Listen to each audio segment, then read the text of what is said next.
ঢাকার সবচেয়ে গুরুত্বপূর্ণ আসনগুলো হচ্ছে ৮, ১০, ১১, ১৩। এই ৪টি আসন ঢাকার শহরে যে প্রার্থী নির্বাচিত হবে তাদের প্রভাব নিঃসন্দেহে ঢাকার শহরে ছড়িয়ে যেতে পারে। তার মধ্যে সবচেয়ে গুরুত্বপূর্ণ আসনটি হলো ৮ নম্বর, যেখানে প্রার্থী ছিল পূর্বে আমাদের ওসমান হাদি, যাকে এই আসনে প্রার্থী হওয়ার জন্য তাকে জীবন দিতে হয়েছে।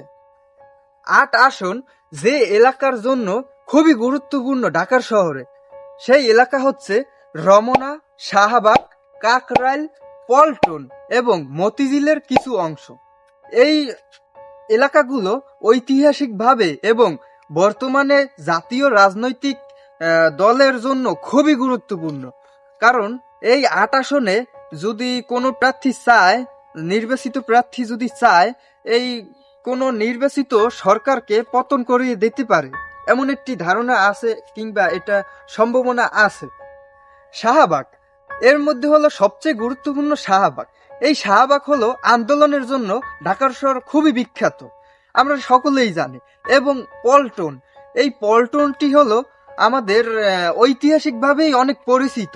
এখানে বিভিন্ন বড় বড় সমাবেশ হয়ে থাকে এবং এখানে থেকেই বাংলাদেশের পুরো মানুষের সাথে কানেক্ট হতে পারে বিভিন্ন রাজনৈতিক দলগুলো।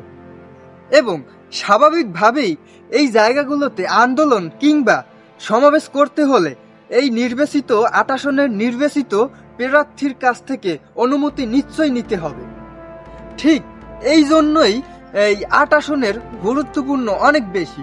সেই জন্য আমাদের ৮ আসনে, ঢাকার শহরের ৮ আসনের যে প্রার্থী হবে তাদের উপরে দেশের কিংবা বিদেশের সব মহলের একটি নজর আলাদাভাবেই কাড়ে। দ্বিতীয় নম্বরে হলো ১০ আসন। ঢাকার ভিতরে ১০ আসনটি হলো ১০ আসনের আওতায় যে এলাকাগুলো সেটি হচ্ছে ধানমন্ডি এবং কলাবাগান। ধানমন্ডি এবং কলাবাগানে দেশের বেশিরভাগ শিক্ষিত মানুষই থাকে।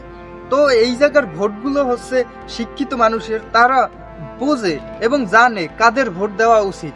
তারা কিছু পরিমাণে টাকা কিংবা কিছু কথার কারণে কাউকে ভোট দিবে না। এরা প্রকৃত যে ভোটের প্রার্থী এবং পাওয়ার যোগ্য যে ভোট তাদেরকেই নির্বাচিত করবে। এই জন্য ১০ আসনটি হলো সবচেয়ে দ্বিতীয় নম্বরে গুরুত্বপূর্ণ। ৩ নম্বরে ১১ নম্বর আসন, সেখানে হলো গুলশান এবং বনানী। এই আসন দুটি হলো ৩ নম্বরে গুরুত্বপূর্ণ।